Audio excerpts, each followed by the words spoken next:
2024లో box office winner ఎవరంటే గత ఏడాది సంక్రాంతి రేసులో చిరంజీవి వాల్తేరు వీరయ్య, బాలకృష్ణ వీరసింహారెడ్డితో పాటు 2 తమిళ చిత్రాలు విజయ్ వారసుడు, అజిత్ తెగింపు ఉన్నాయి.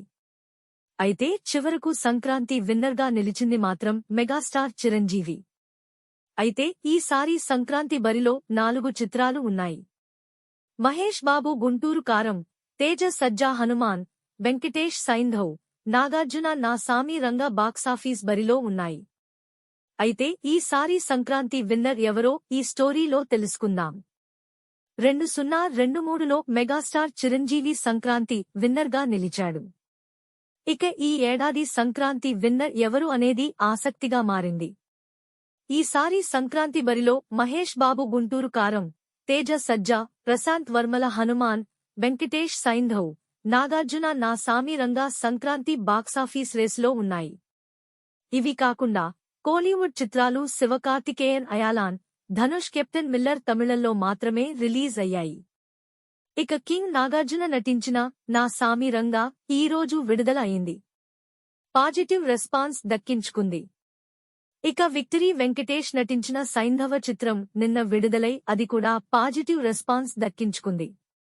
మహేష్ బాబు గుంటూరు కారం, తేజ సజ్జా హనుమాన్ సినిమాలు జనవరి 12న విడుదలయ్యాయి.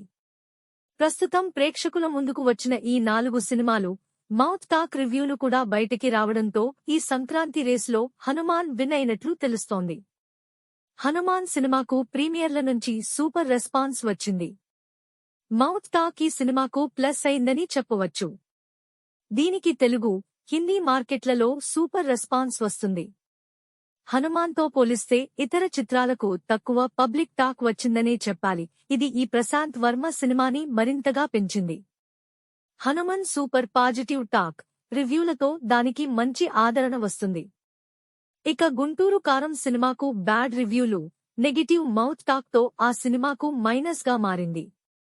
ఇక సైంధవ్ కూడా అదే టాక్ను ఎదుర్కొంటుంది. అయితే నా సామి రంగ మంచి వన్ టైం మూవీగా టాక్ సొంతం చేసుకుంది. కంటెంట్ వారీగా హనుమాన్ ఏకగ్రీవంగా ప్రేక్షకుల హృదయాలను గెలుచుకుంది. అంతే విధంగా బాక్సాఫీస్ వద్ద కాసుల వర్షం కురిపిస్తుంది. ఇక సైంధవ్ కూడా బాక్సాఫీస్ వద్ద చతికిలపడిందనే చెప్పాలి. ప్రస్తుతం మహేష్ చరిష్మాతో గుంటూరు కారం బాక్సాఫీస్ వద్ద నిలబడుతుంది. అయితే నా సామి రంగా కూడా పాజిటివ్ టాక్ రావడంతో పర్వాలేదనిపించుకుంటుంది. మరోవైపు పండుగ తర్వాత కూడా హనుమాన్ బాక్సాఫీస్ వద్ద మంచి వసూళ్లు సాధించే అవకాశం ఉంది. ఇక ఈసారి సంక్రాంతి విన్నర్ తేజ సజ్జా ప్రశాంత్ వర్మ హనుమాన్ నిలిచింది. ఛానల్ని సబ్స్క్రైబ్ చేయండి, లైక్ చేయండి మరియు షేర్ చేయండి.